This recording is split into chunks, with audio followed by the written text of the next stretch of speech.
Hi everyone, today we're going to be reviewing the Earth Magic Oracle card deck by Stephen Farmer. It's a Hay House deck. If you're looking for this particular deck and your local metaphysical shops are closed or they don't have it right now, you know, with everything going on. I actually believe I picked this one up at 2nd and Charles, if you have a 2nd and Charles in your area.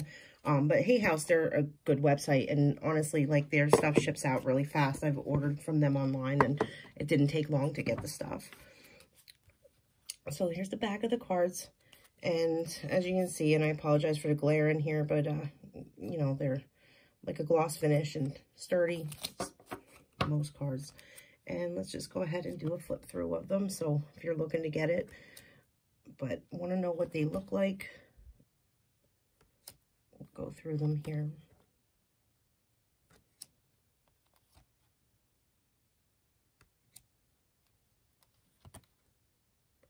Now, one thing about this deck, in my opinion, and this is no disrespect to the author of the guidebook that comes with it, but for me, this deck, I went through and just kind of meditated on each card, picked up what energies and feelings I feel of an interpretation. And, well, you know, too, when you're doing readings, sometimes what a card can mean for one reading, really something else jumps out at you for another reading as to what that card could be talking about at the moment. The book that comes with this deck, I personally am not overwhelmed with it. I feel a lot of the meanings that is written in a book for these cards they just don't mesh well for me. And it is, you know, it's called Earth Magic. Like, clearly it was designed to have a theme of the earth. And that's not the problem I have with the book, though. I just feel some of the suggestions in it are a bit unrealistic. I don't know if I feel it past it yet or not. There's a desert card, and the book quite literally tells you to go on a vision quest in the desert.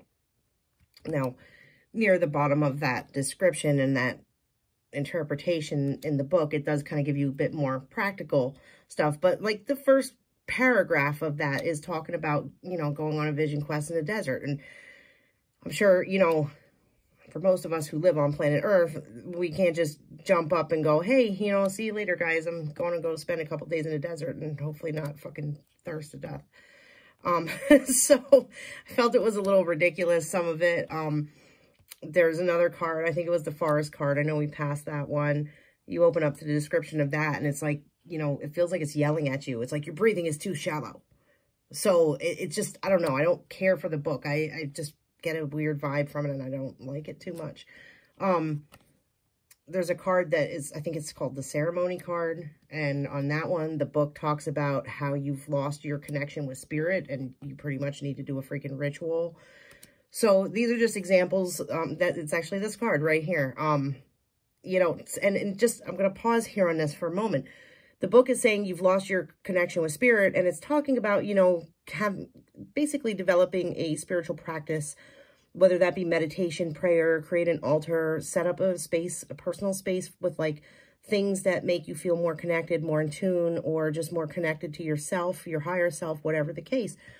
And that's, you know, nothing wrong with that. It's not that there's anything wrong with that advice in the book. It's just the way it's worded sounds just so harsh. And a lot of the descriptions in the book are they just come across as kind of, I think of like some snarky, pretentious lady talking to me in this kind of condescending tone with just the way the book is written for some of the cards. So, but that's, once again, it's different for everybody. How you read it and the tone in which you read it may be completely different. And you're going to look at the book, or if you get these cards, you're going to be like, okay, lady, you're crazy. Like, I don't know where you're getting this stuff from.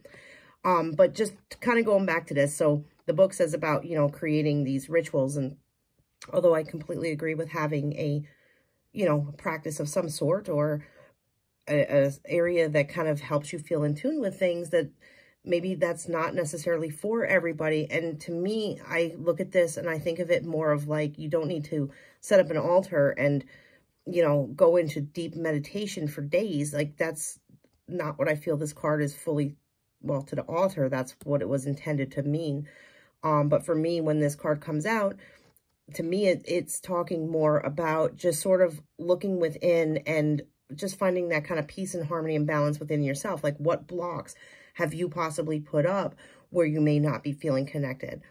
Or depending on where it comes out in a reading, this could be talking about someone who is fully connected or coming into their spiritual gift, somebody who's, you know, waking up or about to go into an awakening. So it really depends on like the other cards with it.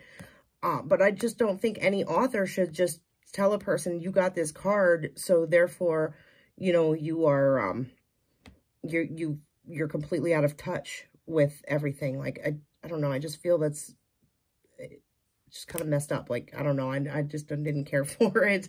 And it's like that with a lot of the, you know, like I said, a lot of them I kind of feel that way about. I don't know if I've already said this about the forest card. There's one that's a forest card, and I thought it would be, you know, it's like, what could you possibly say bad about a forest card? And the first line was, your breathing is too shallow. And like, what?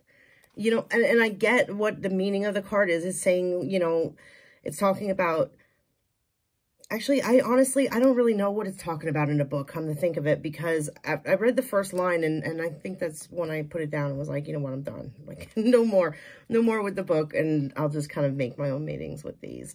So, but it is different for everybody, so you may resonate deeply with the book. One of the things about the book, and I'll show you here in a minute because we're almost through them, one of the things about the book that's kind of neat is if you go not off of these,